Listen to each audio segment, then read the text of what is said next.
पवित्रादृतो वा सर्वावसां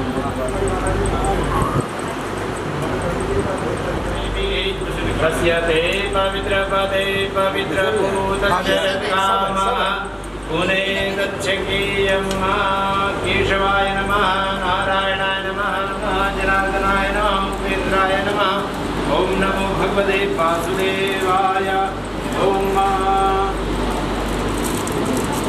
हरि ओम स्वस्ति न इंद्रो वृहस्पतिर्वाः स्वस्ति नः पूषा विश्ववेदाः स्वस्ति नस्तार्क्ष्यो अरिष्टनेमिः स्वस्ति नो बृहस्पतिर्दधातु वर्गरस्वा मरुतः वृष्टिमाकरः सुहं द्यावानो विदधे भुजगमयः निर्जीवा मनवः सूरचक्षुषो विश्वेनो देवा अमसागमन्निः भद्रं कर्णेभिः शृणुयाम देवा भद्रं पश्येमाक्षभिर्जयत्राः स्थिरैरङ्गैस्तुष्टवागुं सस्तनुं शान्तिः शान्तिरेव शान्तिः सामा शान्तिरेधि यतो यतः समीहसे ततो नो अभयन्द्रुगजानः द्वादशेतानि नामानि आपणे चुण्यादपि विद्यारम्भे विवाहे च प्रवेशे निर्गमे तथा सङ्ग्रामे सङ्कटे च वा विघ्नस्तस्य न जायते शुक्लाम्बरधरसिद्धे सुन्दरमूर्ते नमः विघ्नहराय श्रीवन्मः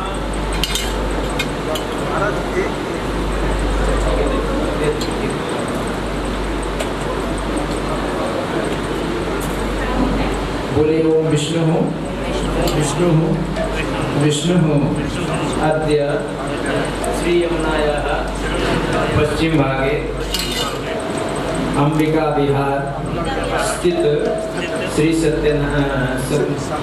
सनातन धर्म देवालय विक्रमादित्य समय तो अश्विति उत्तर सहस्रद्वय पर्विते पिंगल नाम संवत्सरे दक्षिणायने उत्तर गोलार्धे शरद ऋतु आश्विन मासे कृष्ण पक्षे पंचम्यां भौमवासरे अपने गोत्र का उच्चारण करेंगे, अपना नाम ले लेंगे, अपनी पत्नी का नाम लेंगे, बच्चों का नाम ले लेंगे, अगर माता पिता है तो माता पिता का नाम लेंगे।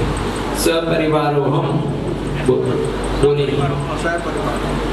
मम आत्मनः सकल शास्त्र श्रुति स्मृति पुराणोक्त पुण्य फल प्राप्ति कामनया ज्ञात अज्ञात समस्त दोष शांत्यर्थम भगवते श्री विष्णु अनुकंपा कृपा प्राप्ति द्वारा मम समस्त पितृन तृप्ति अर्थम श्रीमद् भागवत महापुराण कथा श्रवण कार्य कर्मांतर्गत अद्य यथा संपादित सामग्र्या मम तथा परिवारस्य सकलविध कल्याणार्थं तृतीय आहनिक देव पूजा अहम करिष्ये। ओम जागृतो दूरमुदैति देवं तदस्तेवेति दूरंगं ज्योतिकां ज्योतिरेकं तन्मे मनः शिव संकल्पाय च शिवतराय च ओम तत्त्वायामि ब्रह्मणा वन्दमानस्ता शास्ते यजमानो हरिः ऐडमानो वरुणेः पुदृशकुं समानाय प्रणमोखि ओंकारं संयुक्तं नित्यं ध्यायन्ति योगिनः कामदं मोक्षदं चैव ओंकाराय नमो नमः श्रीश्चते लक्ष्मी च विद्यां बहुरात्रे पार्श्वे रजत्राणि रूपमसिनो व्यात्तं मायशनन्यगाणां मुम्बैगाणां सर्वलोकं मयिगाणां गौरी पद्मासजी वेदा सावित्री विजया दिया देवसेना सुधा स्वाहा मातरो लोकमातरा धृति वृष्टिता तुष्टि आत्मनः कुलदेवता गणेशेनाधिका हेता विद्यो पूजा षोडश मातृभ्यो नमः ब्रह्मा मुरारे त्रिपुरान्तकारे भानु शशि भूमि सुतो बुधस्य गुरुश्च शुक्रः शनि राहु केतवः सर्वे ग्रहाः शान्तिकराः भवन्तु। सूर्यादि नवग्रहादि सहित भगवान कृष्णचंद्र जी का ध्यान करेंगे राधा के साथ। तप्त कांचन गौरांगी श्री राधे वृंदावनेश्वरी वृषभानुसुते देवी प्रणमामि हरिप्रिय हे कृष्ण करुणा सिंधु दीनबंधु जगत्पते गोपेश गोपिका कांत राधा कांत नमोस्ते सर्वोपचारार्थे गंगाक्षत पुष्पाणि समर्पयामि। लोटे से कंठद्वारां गरादर्शां नित्यपुष्टां करेशणीमीश्वरं सर्वभूतानां स्वामी हो कोवि श्री नक्षत्राश्च सुरस्यश्च कुमारः शोभिता मया वेदा वक्तानामाल्यादीनि सुगन्धीनि मालत्यादीनि वेदो मयातानि पुष्पाणि पूजार्थं प्रतिगृह्यतां पुष्पमालां सर्वयामि पूर्वस्वस्ति आभ्यासीदन्तरिक्षं कृष्णवर्द्यो समवर्तपुष्पं या भूमिदृशः सोत्रात् तथा लोकान् अकल्पयन्ना नैवेद्यं निवेदयामि पूर्वसा सर्वेभ्यो देवी देवताभ्यो नमो नमः नैवेद्यं राजमनीयं जलं प्राणजलशिलामदेव प्राणाय प्राणाय व्यानाय सुमानाय उदानाय स्वाहा देवानी मुद्राभूषणं करोतु कल्पनाते चन्द्रं सदा ऋतुफलानि याः फलनिर्जा फला ये फलों पे हल गई या फलनिर्जा फला पुष्पला या सुपुष्पे बृहस्पति विदुस्तास्ताम मंचं देवंतरा अलेन फलं फलितपेन त्रैलोक्यं चतुरागं तस्मात्प्रदानेन गुणा संतमनोरथाय पान लीजिए भोगी फलं महादेव दक्षिणा जलाधिका हिरण्यगर्भः संवर्तताग्रे लोकस्य जातः पुत्रेका सीता सदाधार विद्यां देवं प्रसादिनी का हाथ जोड़िए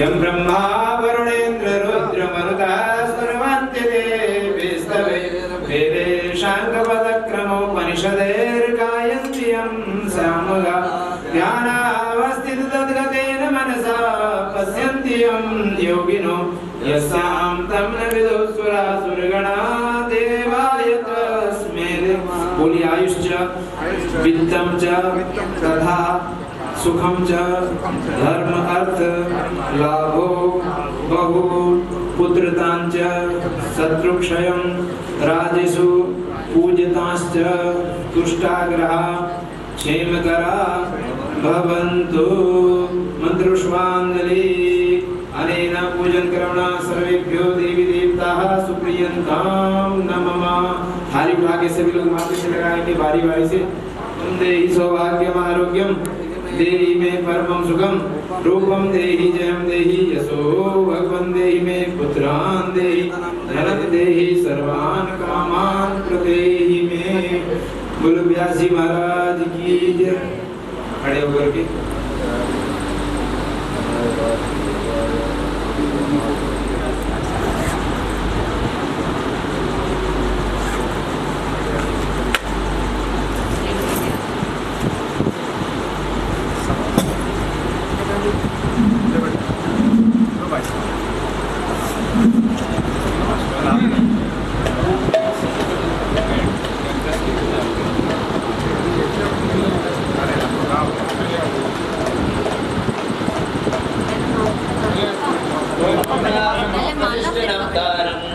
संपिपौत्रं वकल्मषं पराशरात्मजं वन्दे सुगताकं तपोनिधिं व्यास व्यासरूपाय विष्णवे नमो वे ब्रह्मनिधे वासिष्ठाय नमो नमः यं प्रवर्जन्तमनुपेतमुपेत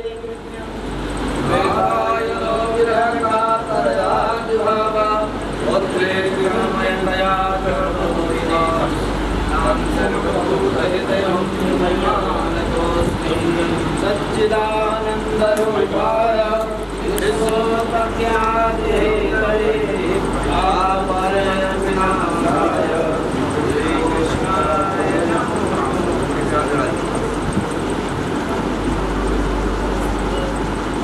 हरे कृष्णा कृष्णा कृष्णा हरे हरे हरे राम सब हाथ लगा दो भैया भैया ने सब हाथ समझ जी हाथ ले बेटा ले बेटी भाई जाना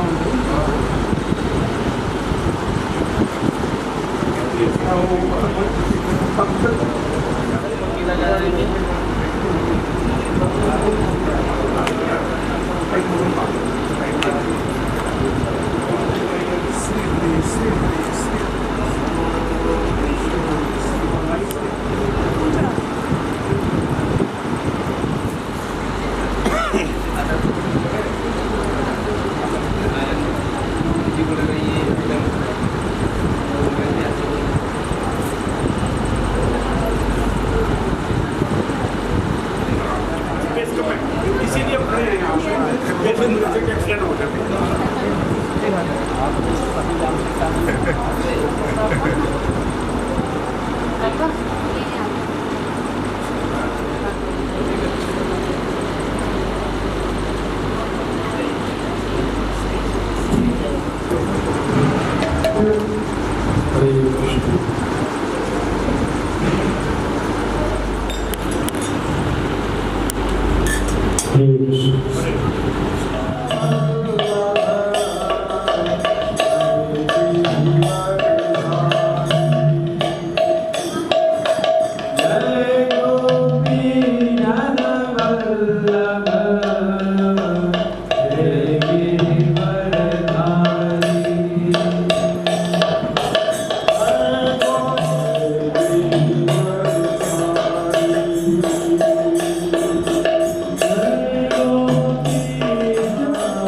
पाश्चात्य देशकारिणे गुरुवे गौ चंद्राय राधिकायै तदालये कृष्णाय कृष्ण भक्ताय तद्भक्ताय नमो नमः यं प्रभजन्तमनुपेत्यमपेत्य कृत्य द्वैपायनो विरहकातराजुहाव पुत्रेतु तन्मयतया तर्वो विनेदुस्तं सर्वभूतहृदयं मुनिमानतोऽस्मि व्यासाय विष्णुरूपाय व्यासरूपाय विष्णवे नमो वै ब्रह्मनिधये वासिष्ठाय नमो नमः प्रह्लाद नारद पराशर पुण्डरीक व्यासाम्बरीश सुखसौनक भीष्मदाभ्यां रुक्माङ्गदार्जुन वसिष्ठ विभीषणादि पुण्यानिमान् परं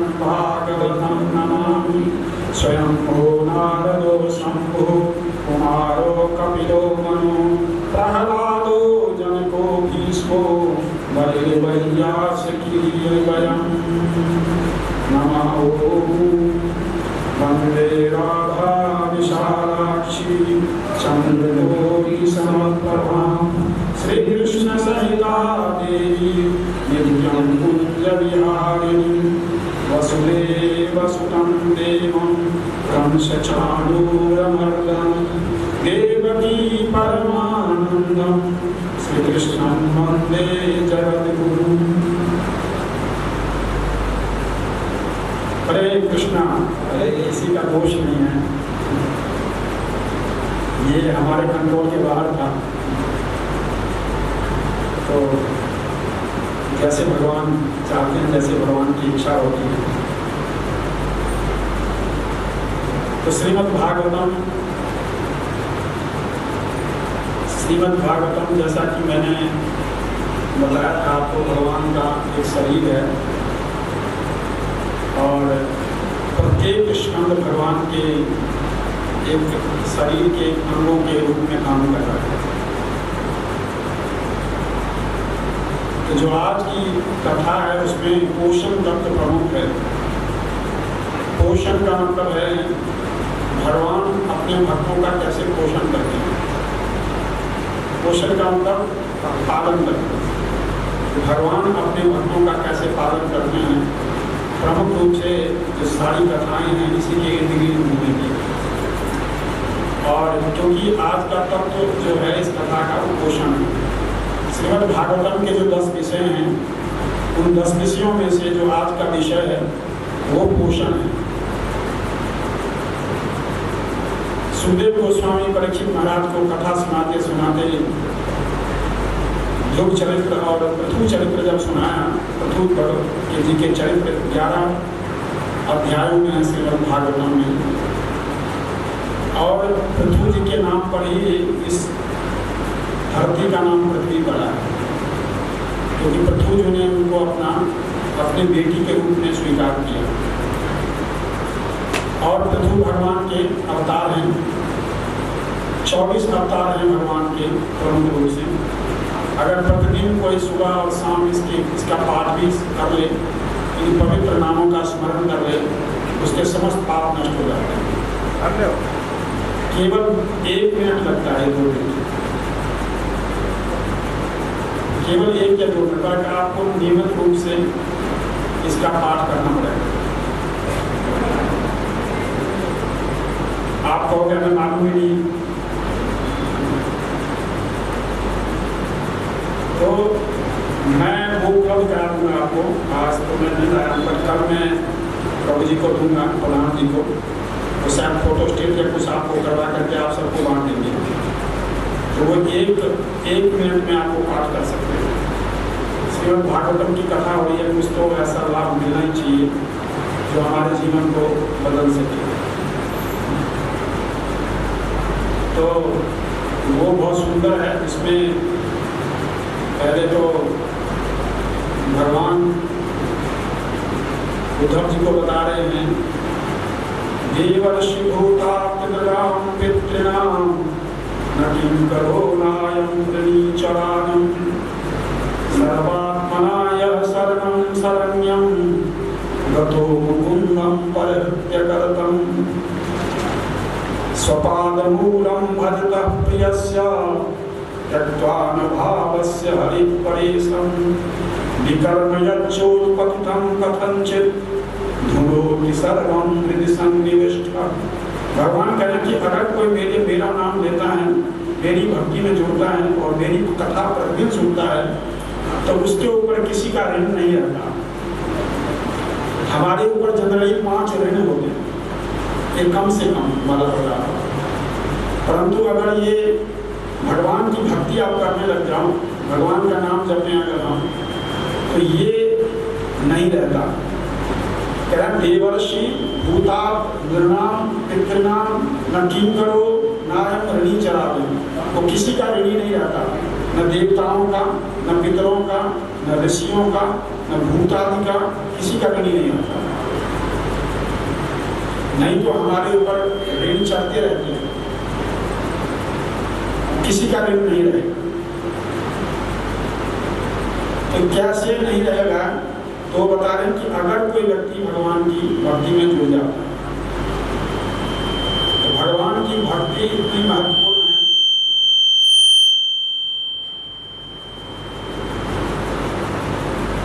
हरे कृष्ण हरे कृष्ण। तो भगवान की भक्ति महत्वपूर्ण होने के साथ साथ हमारे जीवन में बहुत बड़ा परिवर्तन लाता है। आप सब लोग भी और हम सभी लोग जानते हैं, इस भौतिक शरीर को हम ज़्यादा दिन रख नहीं सकते।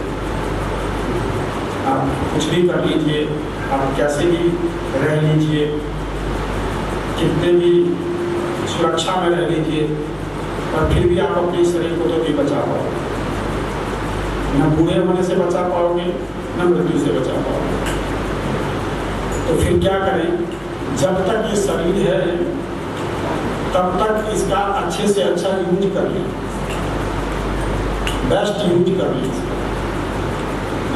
तो बेस्ट यूज क्या है? देखिए, बच्चों को पालना, घर में कार्य करना, खाना पीना बनाना, ये सब बहुत साधारण बात है।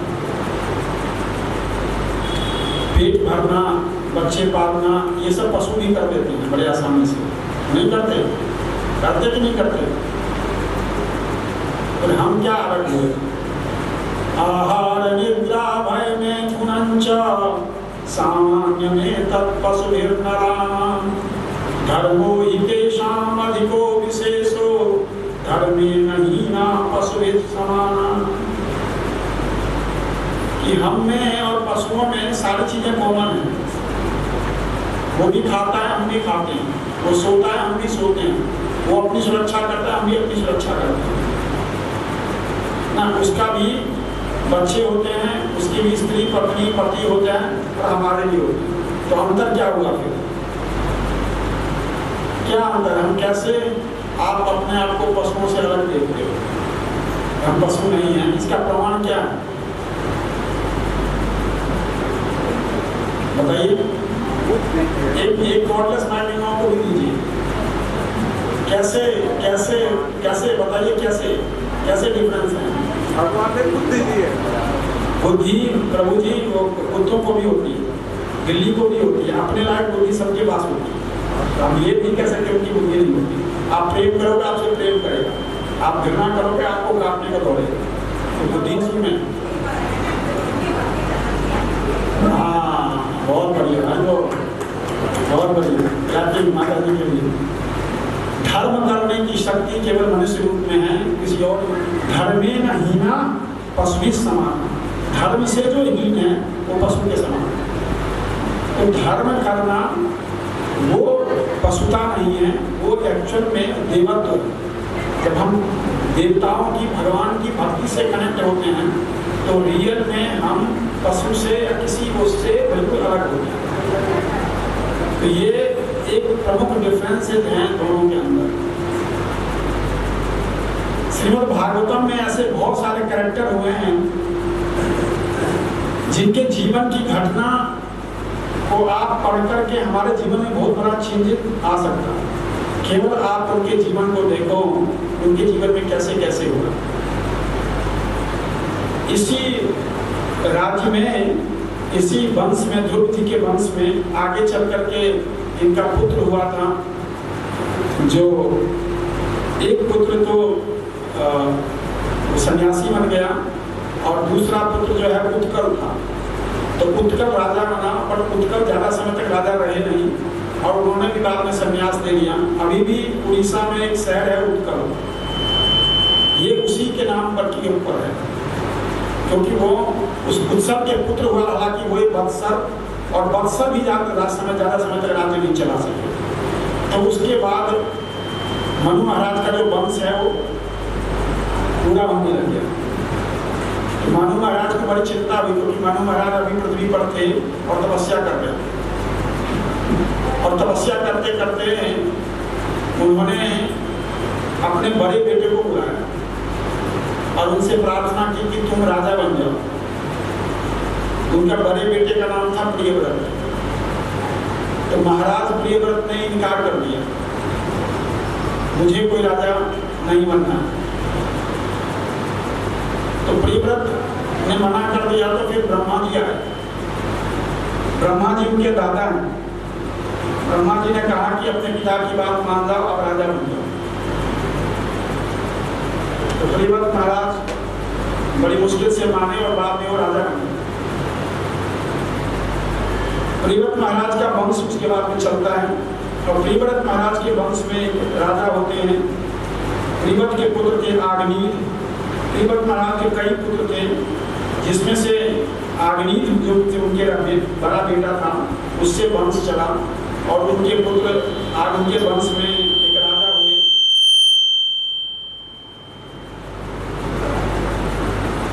जिसका नाम था नाभि। और नाभि के पुत्र हुए ऋषभदेव। तो ऋषभदेव जो है वो एक्चुअल में भगवान के अवतार थे। भगवान के 24 अवतारों में से एक अवतार ऋषभदेव की है। ऋषभदेव का शासन बहुत सुंदर था और भगवान ऋषभदेव ने अपने शासन को इतना सुंदर और व्यवस्थित कर लिया था कि प्रत्येक व्यक्ति जो है उनके शासन से बहुत पसंद थे। और महाराज ऋषभदेव के 100 पुत्र हुए। कितने? 100 पुत्र। तो 100 पुत्र हुए ऋषभदेव के। तो ऋषभदेव ने उन्हें कहा कि आप सब लोग भगवान की सेवा करो, भगवान के भक्त बनो। हमारा कोई पुत्र भक्त बनने लगता है तो पिताजी की हालत खराब हो गई है ना। बेटा अगर शराब पीता है तो बड़े खुश हैं, कोई गलत काम करता है तो अच्छा लगता है। परंतु अगर बेटा ज्यादा मंदिर जाने लग गया, भक्त जाने लग गया, तो चिंता हो जाती है पेरेंट्स को। बड़ी चिंता हो गई। असल में से सबसे गलत काम करने यही कहा। उन्होंने महाराज नाभि जो उन्होंने अपने पुत्रों को 100 पुत्र थे उनके, उन्होंने अपने पुत्रों को कहा कि तपो दिव्यम पुत्र का ये सत्वम, हे मेरे पुत्रों तुम तपस्या करो। नायम देहो देह भाजांद्र लोके कष्टान कामान अर्हते बिंबुजाम ये तपो दिव्यम पुत्र कायेन सत्वम शुद्धि तस्मात् ब्रह्म सत्यम ध्वनंतम। और अगर तुमने इस मृत्यु लोक में, इस मनुष्य शरीर में सन्यासी बन गए, जिसको इसी भागवतम में उनका चर्चा रहेगा, वो नवयोगेंद्र के नाम से, वो नवयोगेंद्र है, वो 11वें स्कंद में दिखाई देंगे हमें। तो ये 9 पुत्र उनके सन्यासी बन गए और 10 पुत्र उनके राजा बने। तो ये 100 पुत्रों में आप समझ लीजिए 90 पुत्र को तो उन्होंने सीधा सीधा भगवान के कार्य में लगा दिया और 10 पुत्र को केवल वो उन्होंने केवल अपने राज्य नाम चलाने के लिए रखा। उन्होंने बहुत सुंदर उपदेश किया अपने पुत्रों को। नूनम प्रमत्ता कुरुते विकर्मं यद इंद्रिया प्रीतया प्रणोति न साधु मन्ये यत् आत्मनोऽयम् असन्नपि क्लेदसद् आसदेह। कि मनुष्य शरीर में जब व्यक्ति आता है तो प्रभात बस बुरे कर्म करने लगता है, कुकर्म करने लगता है, और ये वो समझता है कि इससे उसको सुख प्राप्त हो रहा है।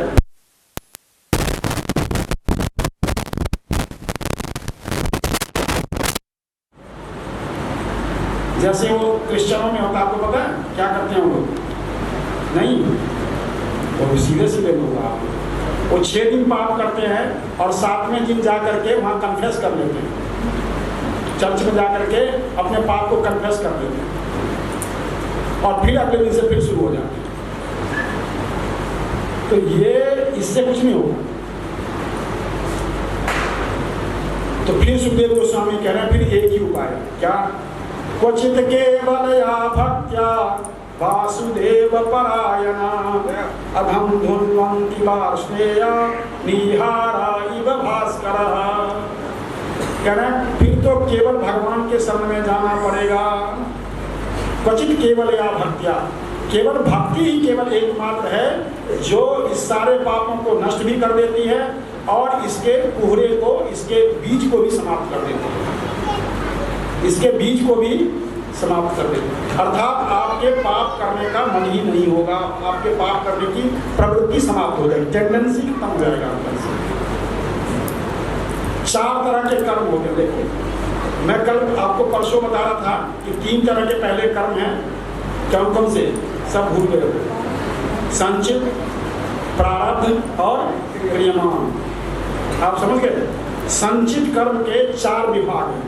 थोड़ा डिटेल में मैं बाजार में बताऊंगा, सिर्फ जस्ट आपको बता रहा हूँ। कूट, बीज और प्रारब्ध और प्रारब्ध। जब हम हरि नाम करते हैं, जब हम नाम जप करते हैं, तो हमारे प्रारब्ध के साथ कुछ नहीं होता। हमारे साथ जो हो रहा है वो होता रहेगा। आपके साथ दुख आ रहा, दुख आएगा, सुख है, सुख रहेगा, वो चलता रहेगा, उसमें कुछ नहीं होता। वो नाम कुछ नहीं करेगा उसमें आपका। वो क्या करता है? मान लीजिए ये पन्ना है यहाँ पर, तो ये सबसे नीचे बीज होता है, इसके ऊपर कूट होता है, इसके ऊपर फलोन्मुख होता है और इसके ऊपर प्रारब्ध होता है। तो जीव प्रारब्ध का कर्म भोग रहा होता है। जब हम हरि नाम करते हैं, जब भक्ति करते हैं, ये सबसे पहले इसको अटैक करता है। किसको? बीज को। सबसे पहले बीज को सुखा देता है। अब बीज जब सूख जाएगा तो कैसी भी खेती होगी, अगर वहां डालोगे तो हो जाएगा वो? बीज नष्ट हो गया, इसका मतलब वो जहां भी जाएगा, वो किस कहीं पर भी कैसी भी फर्टाइल जगह पर डाल दो, होगा ही नहीं। तो सबसे पहले जब भगवान के आश्रय लेते हैं और नाम जप करते हैं, तो नीचे का जो बीज है उसको खत्म कर दो। ये पूरी तरह से जब खत्म हो जाएगा तो वो कूट को खत्म करता है। कूट का मतलब क्या होता है? टेंडेंसी, पाप करने की जो प्रवृत्ति होती है। चलते चलते कुछ बोल दिया, कुछ कह दिया, किसी को छेड़ दिया, किसी की गाली दे दी, किसी को कुछ बोल दिया, तो अब वो कूट है, तो उसको खत्म करेगा। इसके बाद सबसे पहले इसको, फिर इसको, और फिर तीसरे नंबर पर करेगा फलोन्मुख को। फलोन्मुख क्या होता है? वो कर्म जो अभी प्रारब्ध बनने वाले हैं, अभी बने नहीं हैं, अभी बनने वाले हैं, उन कर्मों को जला देगा। प्रारब्ध को हरि नाम छोड़ देता है, जलाता नहीं, क्योंकि प्रारब्ध को जैसे ही जलाएगा शरीर खत्म हो जाएगा। आप समझिए, जिसका प्रारब्ध नहीं रहेगा उसका शरीर नहीं रहेगा। इसीलिए साधुओं का भी प्रारब्ध होता है। आप समझिए बात को, साधुओं का भी प्रारब्ध होता है।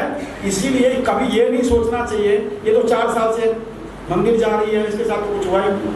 वो इसलिए नहीं हुआ कि ये नई खेती हो रही, तो नई खेती अपना समय दिखाएगी फसल लाने में। और हम क्या सोचते हैं, अभी तो मंदिर जाती है, इसके ये भी ऐसे नहीं हो। तुम्हारे घर में भी ऐसा हो गया, तुम तो रोज मंदिर जाते हो।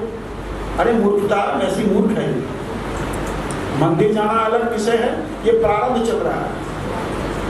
तो प्रारब्ध जो है वो प्रारब्ध जन्म, हाँ, जैसे आप भगवान के शरणागत होते हो, भगवान का शरणागत होने का क्या मतलब हुआ?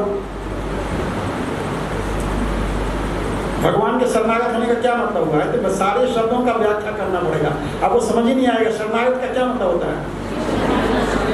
कैसे करेगा सरेंडर? अपनी जीवा से पहला सरेंडर होता है। हरे कृष्णा कृष्णा कृष्णा हरे हरे, हरे राम राम राम हरे हरे। ये पहला सरेंडर है। आप समझिए, सबसे पहले जीवा को सरेंडर करो भगवान के लिए, फिर अपने एक्शंस को सरेंडर करो, फिर मन को सरेंडर करो। सबका क्रम है और ये भगवान के लिए है सब कुछ, और फिर अपने आप को सरेंडर करो। आप समझिए, अपने आप को सरेंडर कर दो। जब भगवान राम अयोध्या से निकले थे और श्रृंगवेरपुर गए, तो वहाँ पर जो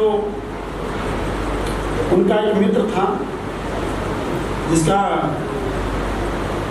श्रृंगवेर उनका वो मित्र था जो वहाँ का राजा था, भुई नाम।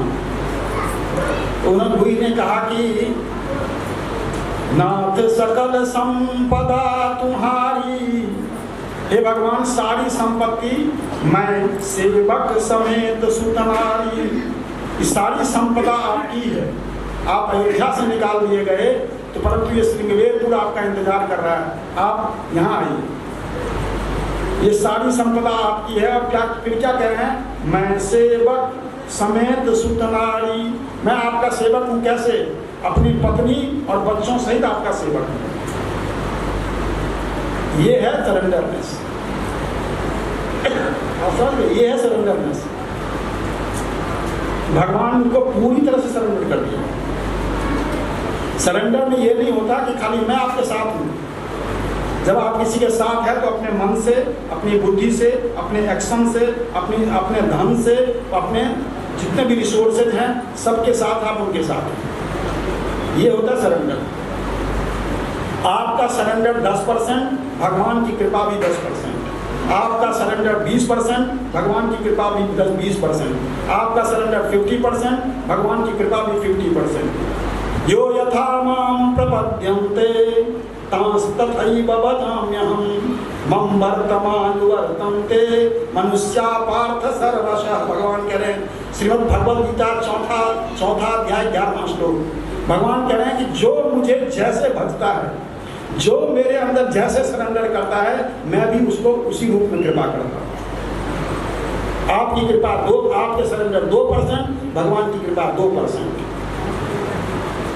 आपका सरेंडरनेस 0, भगवान की कृपा 0। सिंपल फॉर्मूला है। तो सरेंडर का मतलब है कि पूरी तरह से सरेंडर होना है किसी भी चीज को, नियम को सरेंडर। और सरेंडर कौन होगा? मन, बुद्धि, आत्मा, अहंकार सब सरेंडर होगा। और हमारे शरीर से संबंधित सारी चीजें सरेंडर होगी। हम तो सरेंडर करते हैं, आप कहोगे प्रभु, जो आप कहोगे वही मानेंगे, बड़े विनम्र हैं। तो प्रभु जी ये चीजें कर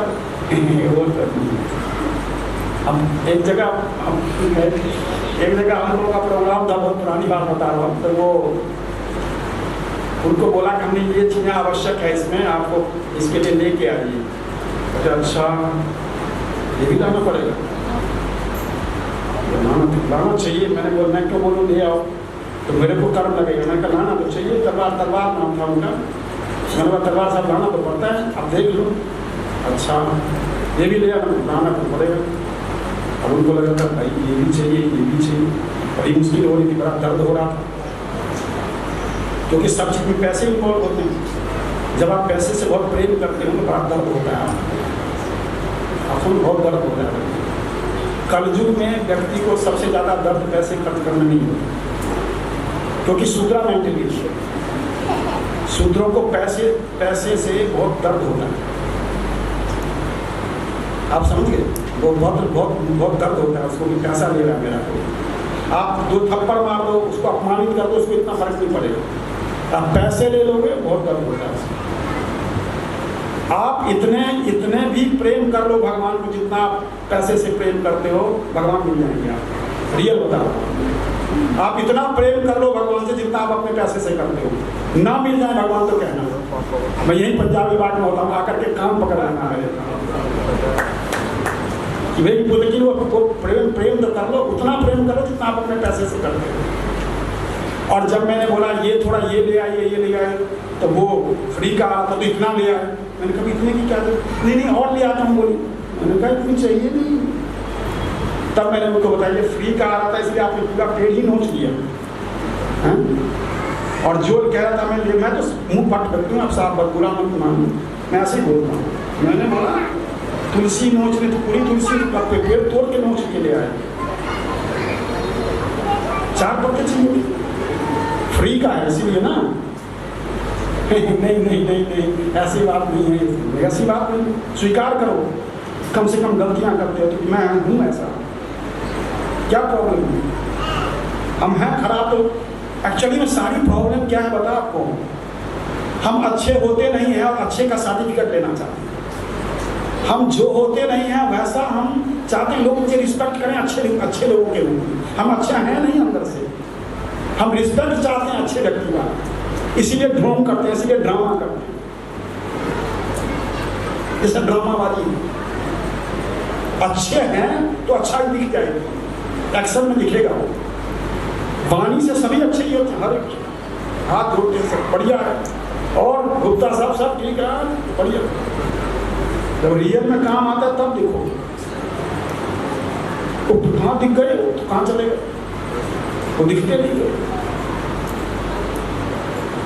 तो सच्चाई यही है, हमारे में जब हमारी कमियां दिखने लग जाए ना, तब समझिए कि मैं ठीक भक्ति कर रही हूँ और ठीक कर रहा हूँ, मैं सही रास्ते पे।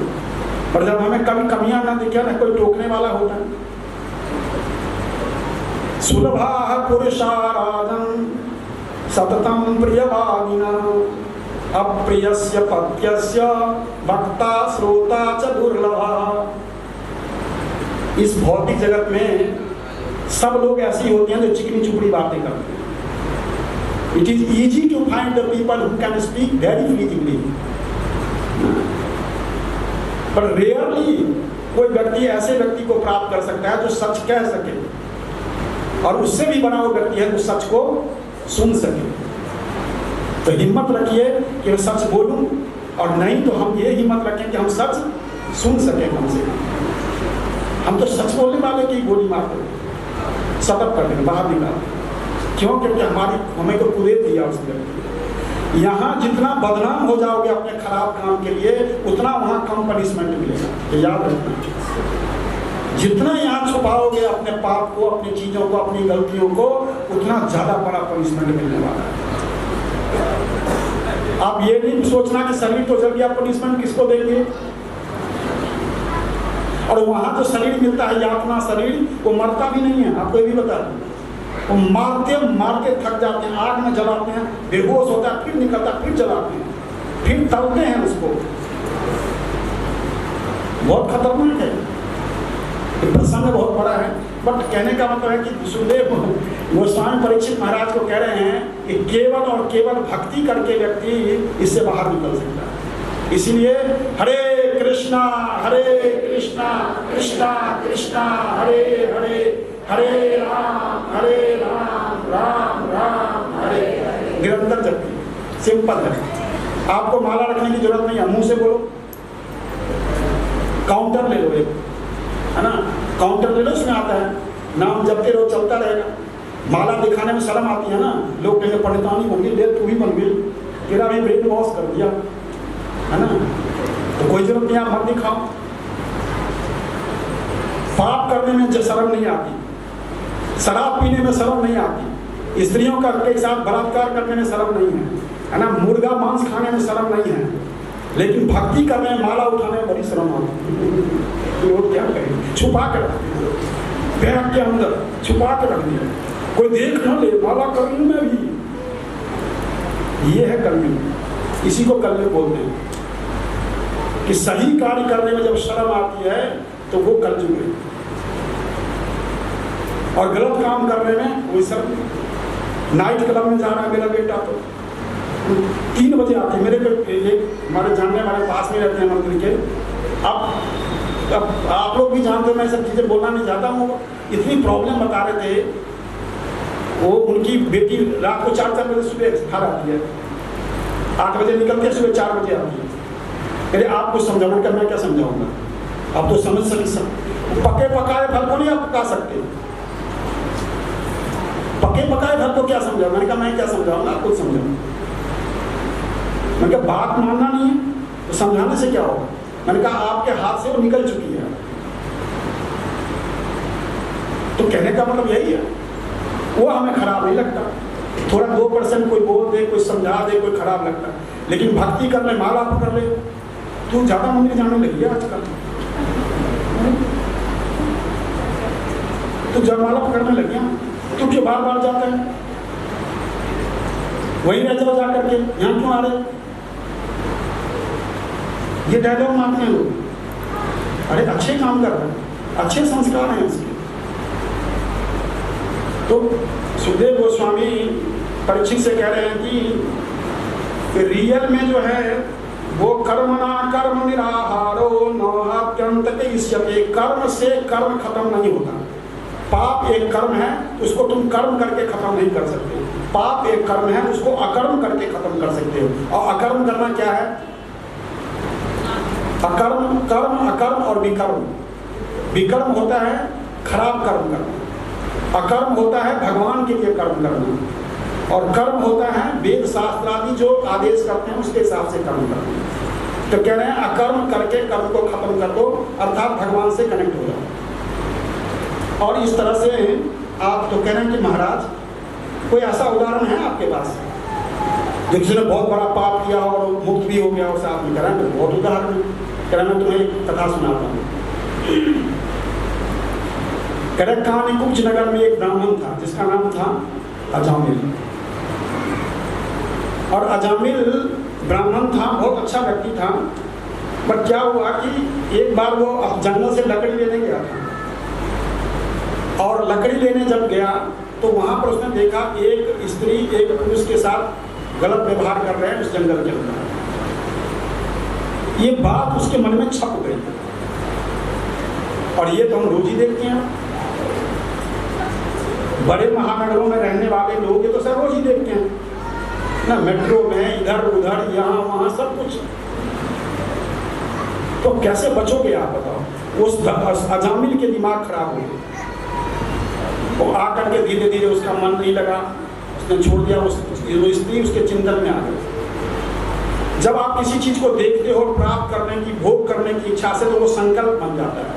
आपको पता नहीं कितना भयानक होता है वो संकल्प। जैसे ही बनेगा अब वो चीज पूरी होगी, क्योंकि भगवान की शक्तियां उसको प्राप्त करवाने के लिए काम करने लगती है। हमारे लिए सतोगुण, रजोगुण और तमोगुण काम करता है, और वहां पर भगवान के लिए भगवान की शक्तियां काम करनी शुरू कर देती है। भगवान इच्छा करेंगे तो उनकी शक्ति काम करेगी, जीव इच्छा करेगा तो उसकी तीनों गुण काम करने लगेंगे। वो काम करना शुरू हो गया। धीरे धीरे उसने अपनी पत्नी को मार के लगा दिया, उस वेश्या को घर के अंदर ले आया, अब उसके साथ रहने लगा, पतित हो गया पूरी तरह से, और वहां रहने लगा। बहुत संक्षिप्त में बता रहा हूँ, कहीं बहुत बड़ी कथा है क्योंकि समय बहुत कम है। तो उन्होंने क्या किया कि एक ब्राह्मणों की एक टोली आई पर सन्यासियों की। तो पहले के समय में धर्मशाला नहीं होते थे, ऐसे रुकने के लिए जगह नहीं होती, तो क्या करते थे लोग ब्राह्मणों के घर में रुकते थे जनरली। और ब्राह्मण लोग जो है उनको कुछ वो देते थे, वहाँ पर वो बनाते थे खुद का और देते थे। ऐसे 4-6 लोगों की टोली आई। उन्होंने पूछा इस गांव में किसी ब्राह्मण कोई ब्राह्मण रहता है? तो सबने बोला हाँ जाओ ना। मजाक करके उनको उस अजामिल के घर भेज दिया। अजामिल के घर जब गए तो द्वार खटखटाया तो उसकी स्त्री निकली, वही वेश्या निकली। और वो समझ गए ये तो इसके कुछ लक्षण अच्छे तो नहीं लग रहे, लेकिन रात्रि का समय था, वो करे तो क्या करे। उन्होंने पूछा, कहा महाराज हम तो बहुत पतित हैं, आप लोगों को किसी ने भेज दिया है तो कोई बात नहीं, मैं बाहर आप लोगों की व्यवस्था कर देता हूँ। घर के बाहर उन्होंने एक जगह पर उनको रखा और उनको बोला कि आप कुछ लेकर, हमें कुछ लेंगे नहीं, आप अपने सोने की व्यवस्था करो। उन्होंने सोचा रात रुकना है, रुक जाते हैं, तो रात को रुक गए। सुबह जब जाने लगे तो सोचा कि इसके घर में रुकाऊं, इसकी कृपा से, तो बिना कुछ दे दिए कैसे जाऊंगा। उनके संवाद को सुन रहा था, लेकिन तो दोनों के संवाद को सुन रहा था। और फिर जो वहां से उसको लेने जाने नहीं दिया। पहली बार ऐसा हुआ कि यमदूतों को किसी ने कार्य करते हुए रोका, वो वापस चले गए। वापस गए और यमराज जी को इस्तीफा दे दिया, हम नहीं करते तुम्हारा। अरे क्या हुआ? महाराज हम आपका काम नहीं कर रहे। अरे बोलो तो सही, क्या हुआ क्या है? कह रहा महाराज आपसे भी कोई बड़ा है इस पूरी सृष्टि में। कह रहा हुआ क्या है? कह रहा हमें काम करते हुए रोक लिया किसी ने। कहा किसने रोका? कह रहा वो 4 लोग थे, पीले कपड़े पहने हुए, 4-4 हाथ वाले। हम तो 2-2 हाथ वाले थे, वो 4-4 हाथ वाले। शंख चक्र गदा पर था उनके हाथ में। जैसे ये सुना यमराज जी खड़े हो गए अपने से।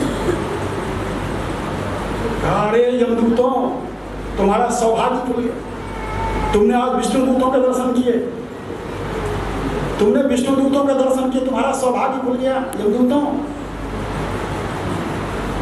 क्या कौन विष्णु? क्या भगवान नारायण के दूत हैं। और क्या कह रहे हैं यमराज जी? अहम महेंद्रो निरति प्रचेता। कह रहे इस भौतिक जगत में जितने भी लोग हैं हम सब उन्हीं के अंदर में काम करते हैं। क्या शिव, क्या ब्रह्मा, क्या निरुद्ध, क्या यमराज, क्या इंद्र, सब उनके पाद पैरों के उसमें सेवा करते हैं। तो तुम्हारा तो सौभाग्य है, तुमने विष्णु दूतों को देखा। और भगवान को उन्होंने लेट करके, नीचे लेट करके यमराज जी ने प्रणाम किया। हे प्रभु, इसने आपके भक्तों को रोका। हमारे लोग ही केवल धर्म को सही रूप में जानते हैं इस पूरे सृष्टि के अंदर, और जो इनके फुट स्टेप्स पे चलेगा उनकी मुक्ति हो जाएगी। इसीलिए मेरे पुत्रों, तुम्हारा सौभाग्य है कि तुमने आज भगवान के फल है उनको पकड़ने मत जाना दूर दूर तक भी। इसीलिए अपने आप कह रहे हैं, इसलिए तुम्हें पहचान बता रहा हूँ। तस्मा संकीर्तनम विष्णु जगन मंगल मनसम महतामपि कौरव्यम विदग्धे कांति निष्कृतम। इसीलिए ये समझ लो, बड़े से बड़े पाप का अंत जो है भगवान नाम का संकीर्तन है। ये बात जब सुनी प्रहलाद, उसने अजामिल ने इन दोनों की बातों को परेशान हो गया। और विष्णुदूत तो चले गए, वो जिंदा हो गया, क्योंकि बड़ा तो था ना, अभी ले जाने नहीं दिया उनको। और वहां से उठा और सीधे कहाँ गया? पत्नी को नहीं बताया मैं जा रहा हूँ, घर छोड़ रहा हूँ ना। जब ज्ञान खुलता है तो उसके लिए कोई रह नहीं जाता। चुपचाप घर से निकल गया और सीधे हरिद्वार पहुंचा। और हरिद्वार पहुंच करके उसने जो है 12 साल तक भजन किया। कितने साल? 12 साल तक भजन किया। और क्या मंत्र जपा? हरि ओम नमो नारायण, ओम नमो नारायण, हरि ओम नमो नारायण, हरि ओम नमो नारायण, ओम नमो नारायण।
इसका क्या मतलब है? अजामिल की कथा से क्या सीखने को मिलती है कि हर पापी का एक फ्यूचर है, इसलिए चिंता करने की आवश्यकता नहीं। जो कर लिया वो कर लिया।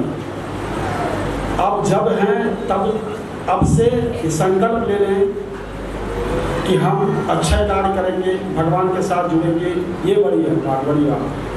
भगवान बड़े से बड़े पापों का भी नाश कर देते हैं, बड़े से बड़े पापों को क्षमा कर देते हैं, प्रोवाइडेड कि आप ये संकल्प ले लें कि अब मैं नहीं करना है।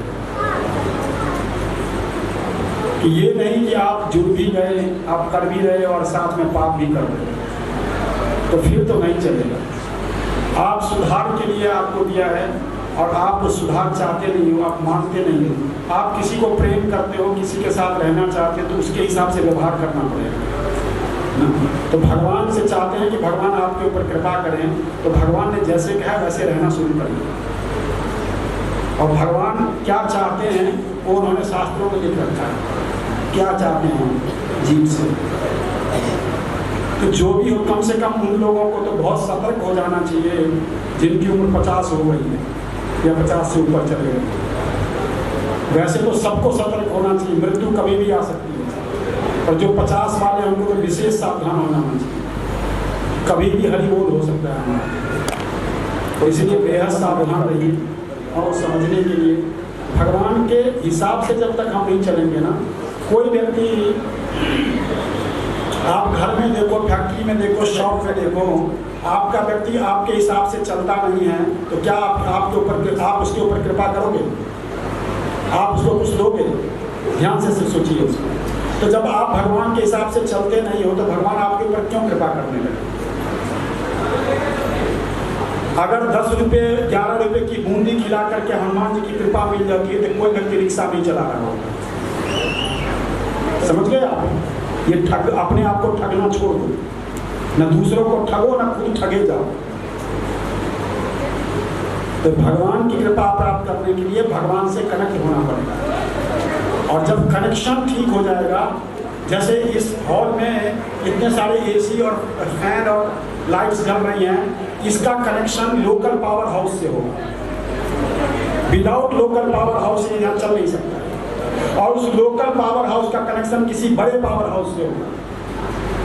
ठीक इसी तरह से जब हम भगवान के साथ जुड़ते हैं, तो सबसे पहले नाम के साथ जुड़िए, किसी भक्त के साथ जुड़िए, वो फिर किसी और के साथ जुड़ा होगा, तो ये चेन बन जाता है और वो कृपा आपके अंदर भी आने लगेगी। ये बिजली बनती है भाखड़ा नांगल में, और मिल आप यहाँ पर बैठ के उसका एसी का आनंद लेते। क्यों? क्योंकि कनेक्शन। तो भगवान चाहे वो लोग वृंदावन में बैठे हैं और हम पृथ्वी पर बैठे हैं, पर आप कनेक्टेड हैं उनसे, तो इसका मतलब आपको वो कृपा आपको भी मिलेगी। हमें हवा ठंडी चाहिए और जा रहे हैं रेगिस्तान के रेत की तरफ, तो आप उल्टे काम कर रहे थे, तो वो तो फिर वो ठंडी हवा की का एक्सपेक्टेशन नहीं करते। भगवान की कृपा चाहिए, तो भगवान के हिसाब से जीना सीखिए। हरे कृष्ण, हरे प्रभुपाद की जय। किसी का कोई प्रश्न है? कोई प्रश्न पूछना चाहते हो? 2-4 मिनट में। Anyone have any question regarding this? आज से संबंधित कुछ भी क्वेश्चन हो आपका? सब समझ में आ गया या कुछ समझ नहीं आया?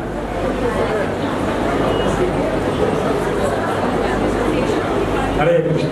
अभी आपकी होगी। बोलो वृंदावन धाम की, दोबारा बोलो वृंदावन धाम की। वो लड़के से आने जो आरती है, बाकी सब बैठे रही है, वेट ना करना, आराम से सेवक सबको बुला के आरती करवाएंगे। फिर मैं एक मिनट प्रभु की बात है। राधे राधे, जय श्री कृष्णा। ऐसा है, भगवत कथा बहुत अच्छी हो रही है। कल हम कृष्ण जन्म उत्सव मना रहे हैं और जो परिवार अपने बच्चों को कृष्ण राधा बना करके लेके आना चाहते हैं, वो बड़ी खुशी से आ सकते हैं और समय से उनको लेकर के आएंगे। धन्यवाद। राधे राधे। इधर आरती शुरू होगी, उधर प्रसाद वितरण भी शुरू हो जाएगा, लेकिन थोड़ा सा क्यू में जाना है। जैसे जैसे सेवका भेजे वैसे बाहर जाना, भीड़ नहीं करना। तो प्रभु जी श्री बाल कृष्ण लाल की। श्री प्रभु कृपा से अपने श्री सनातन के अंदर अमृत विहार में श्री राम नाम लेखन सेवा चलती है। श्री आनंद रामायण में आया है अक्षत गुणम पुण्यम राम नाम प्रलेखने। इसका अर्थ है कि राम नाम लिखना जब से 100 गुना अधिक पुण्यदायक है। इसमें सारी इंद्रियां राम में हो जाती हैं। हाथ राम का नाम लिखेगा, आंख राम का नाम का दर्शन करेगी, मुख से राम नाम उच्चारण करते रहो, कान राम नाम का श्रवण करेंगे। पुस्तक ले जाएं, लिखें, लिख कर वापिस दे दें और करें। इस प्रकार से श्री सीताराम जी महाराज की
व्यास जी महाराज की जय, उपस्थित भक्त वृंद की जय।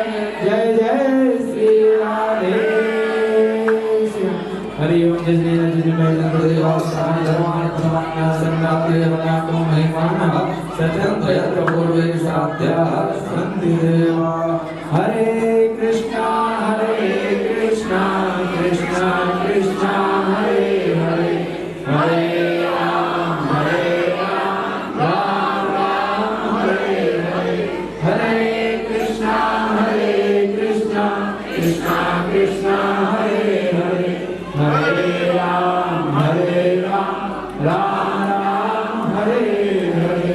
हरे कृष्णा कृष्णा कृष्णा हरे हरे, हरे राम राम राम हरे हरे। रुद्रास्मद भागवत महापुराण की जय। आप सभी के लिए महाप्रसाद की व्यवस्था है।